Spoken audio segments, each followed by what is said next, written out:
Bonjour, aujourd'hui j'aimerais vous présenter non pas un mais deux kits.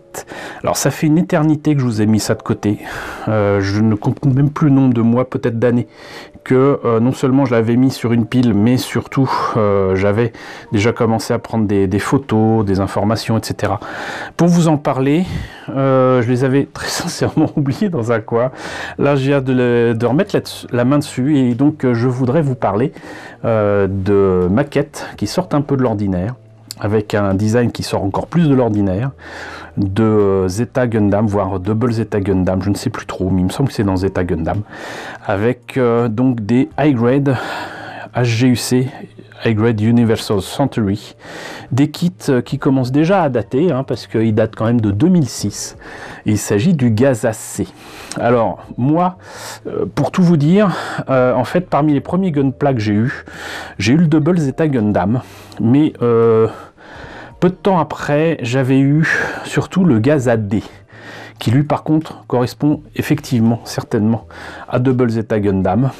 Et j'étais très déçu parce que je n'aimais pas le design. Et il me semble en fait que c'est comme ça que j'ai eu le Double Zeta Gundam. Mais le fait est que ce design, si je ne l'aimais pas au départ, j'ai fini quand même par comprendre qu'il changeait un petit peu de ce qu'on avait dans Gundam. Il changeait d'ailleurs radicalement avec le design que l'on voit non seulement dans la série, mais des forces de Zéon. Et pour une raison très simple, c'est qu'il s'agit en fait des Néo-Zéons et de forces, j'allais dire armées, qui viennent d'ailleurs dans le système solaire, si je ne me trompe pas. Il me semble que c'était des colonies spatiales, en tout cas des personnalités de Zéon qui étaient allées beaucoup plus loin que l'orbite terrestre.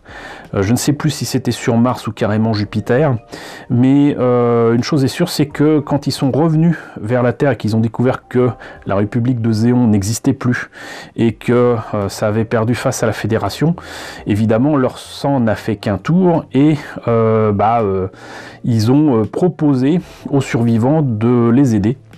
Et cette troupe venue de l'espace est dirigée par une femme au sang-froid, une femme que connaît d'ailleurs assez bien Char Aznable, et il s'agit de Aman Karn, et c'est un personnage qui va jouer sur les deux tableaux dans Zeta Gundam, qui va à la fois aller vers l'AUEG, donc Anti-Earth Union Government, dans lequel se trouve caché sous une nouvelle identité Char Aznable, et sous le nom de Quattro Bagina, et surtout elle va aller aussi du côté des Titans, voilà, et ça va être le bordel complet.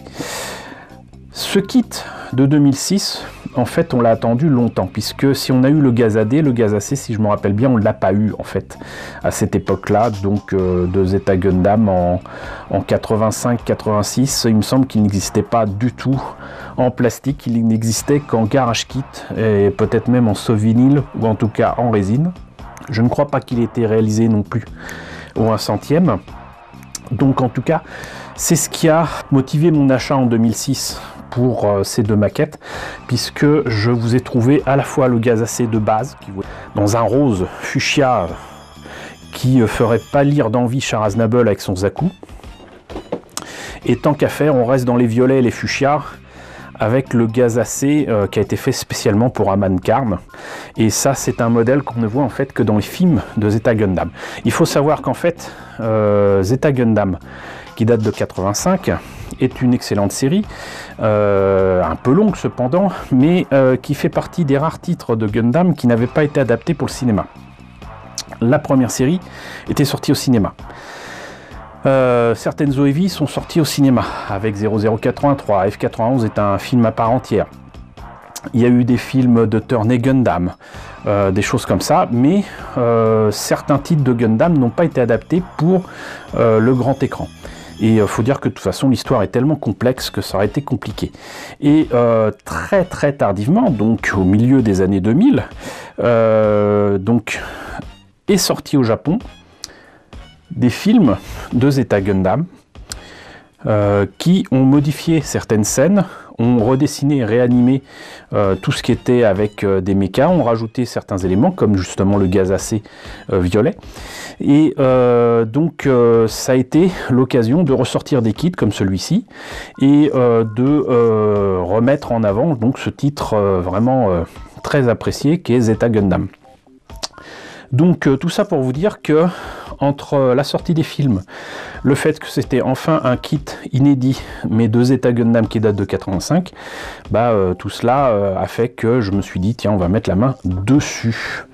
Voilà, donc ce que je vous propose, c'est de voir déjà ce kit-ci. Là, vous avez des détails pour montrer que c'est articulé et que c'est supposé se transformer. Voilà, c'est pas très beau, hein. On peut mettre le gaz AC avec l'autre gaz AC sur un stand prévu à cet effet apparemment. Et à l'époque, il était quand même pas donné, hein. C'était 1500 yens pour un HGUC. C'est quand même un peu cher. Voilà ce que ça donne monté peint de base. Et donc ça insiste sur le fait que ça se transforme. D'abord en espèce de canon sur pattes.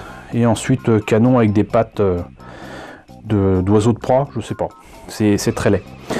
Et c'était le numéro 63 de la collection HGUC. Voilà. Et là, vous aviez des pubs pour donc les autres HGUC liés à Zeta Gundam, j'imagine, et à Gundam tout court. Voilà. Donc, on va voir maintenant ce qu'il y a à l'intérieur. Alors, hop, modèle monté et peint. Les pièces en présence. Alors effectivement, on a ce stand qui d'ailleurs, en fait, à l'époque, était celui utilisé pour les kits de Gundam Seed. Voilà, j'ai même, en fait, c'est même, je crois, Gundam Seed Destiny. J'en avais utilisé pour un gouffre. Et donc, on ne voit pratiquement pas de X nulle part, hein, parce que voilà. Et donc, c'est uniquement sur les polycaps. Donc, par quoi on commence apparemment? Eh bien écoutez, je ne sais pas. J'ai l'impression que c'est la tête. Je sais pas. Bon, là il y a une espèce de coin réacteur avec des ailes. Je sais pas, c'est très bizarre. Ça ressemble tellement à rien. Mais oui, effectivement, c'est la tête, le torse. Ici, donc c'est supposé être les bras. Un bouclier. Des boucliers en fait. Les pieds qui sont articulés. Les jambes. Hop, le bassin, on met tout ça ensemble, on a différentes configurations pour le stand, donc effectivement, soit sur un seul et même socle, soit sur deux parties du socle lui-même. On peut changer les armes, et voilà. Donc voilà ce que ça donne. Ça, c'est les instructions pour la transformation. Voilà, et en fait c'est supposé être l'équivalent du Zaku en plus puissant des forces de Néo Zéro. Voilà, le gaz AC. Alors je sais plus qui a fait d'ailleurs ce design assez particulier, mais c'est pas n'importe quel mecha designer non plus. Mais bon, faut quand même dire que c'est spécial. Donc là, les pièces grises qui correspondent aux pièces articulées, on va dire, il y a quand même quelques câbles, hein, ça reste quand même du mecha de chez Zeon, quelques autocollants. Vous voyez, c'est bien rose, hein. Donc les polycaps, les pièces à la Bandai. Par contre, ce qui est très bien ici, c'est l'espèce de viseur avec donc ce cabochon vert avec la petite croix du viseur dessus, carrément. Ça, c'est bien. Voilà. Le reste des pièces d'armure, vous voyez, c'est pas bien grand. Et le socle et les épées. Et voilà. Et on n'en a pas terminé puisque on va en profiter pour voir ce que donne l'autre gaz AC. Alors rapidement, parce que par la couleur rien ne change. Là ça précise donc effectivement c'est le modèle de Aman Karn. On voit ici donc elle va voir les gens de la UEG et on voit carrément le Yakushki qu'elle reconnaît comme étant donc Char Aznable alias Quattro Baggina, et là on le voit devant le Zeta Gundam. Ici donc les pièces détaillées du Gazacé, donc là monté et peint, et là donc la transformation. Et pour l'intérieur, c'est ni plus ni moins que la même chose. Il n'y a strictement aucune différence à part la couleur et les instructions de montage. Alors à Mancard, en fait, dans Zeta Gundam, c'est surtout elle qui pilotait le Kubelet. Voilà, Kubelet qui sera d'ailleurs repris dans Double Zeta Gundam avec des pilotes améliorés New Type. Et là, vous voyez, toujours pas de pièces en trop, à part pour les polycaps.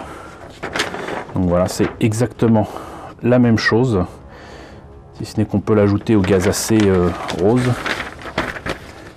Et voilà. C'est tout, mais limite comme ça, avec ce violet là, ça passe un peu mieux. Un peu mieux. Et vous voyez, donc en fait, c'est la même chose, mais avec des couleurs différentes.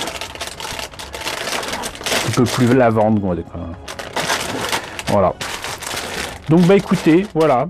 On a fait le tour du Gazacé. Alors vous l'aurez compris, je l'ai acheté parce que je pensais que c'était intéressant et que c'était original. Mais au final, je n'aime toujours pas le design. Et j'avoue que depuis des années, si je les ai pas montés, c'est pour ça aussi, c'est parce que ça, voilà, ça m'intéresse pas plus que ça.